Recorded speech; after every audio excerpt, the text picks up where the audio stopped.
दर्द ओरडलेलं वगैरे बघून मी पुढे गेल्यानंतर ट्रेन थांबली स्टेशनला ट्रेन थांबल्यानंतर मग मी आतमध्ये गेलो डब्यामध्ये. ती सिच्युएशन पाहिल्यानंतर मला ती गोष्ट अनकंट्रोल वाटली त्या ठिकाणी. सो म्हणून मी चेन पुलिंग केली आणि त्या ठिकाणी त्यांना बाहेर काढलं गेलं.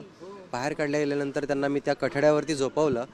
सो मदतीची वाट बघितली पण कोणतीही मदत काय झाली नाही. कोणत्याही डॉक्टरांशी कॉन्टॅक्ट झाला नाही किंवा तिथनं त्यांचं स्ट्रेचर नव्हता त्या टायमिंगला, पण तो घेऊन जाऊ शकत नव्हतो. आणि एक्झॅक्टली अशी सिच्युएशन झाली की मग त्यांचं बाळाचं डोकं थोडंसं बाहेर आलं. सो त्या ठिकाणी बाळाचा जीव गुदमरूही शकतो, आईलाही काहीतरी होऊ शकतं. सो तो विचार करून मी विचार न करता मी डॉक्टरांना फोन लावला आणि त्यांना असं असं सिच्युएशन सांगितली. सो मग त्यानंतर त्यांनी मला गाईड करणं स्टार्ट केलं. गाईड केल्यानंतर हे सर्व गोष्टी त्यांनी जसं गोष्टी सांगितल्या त्याच पद्धतीनं मी त्या ठिकाणी उतरवल्या आणि त्यातनं एक छान आई आणि बाळाला सुखरूप. यस, हो. खरं तर एक नवा जीव जन्माला आला. मात्र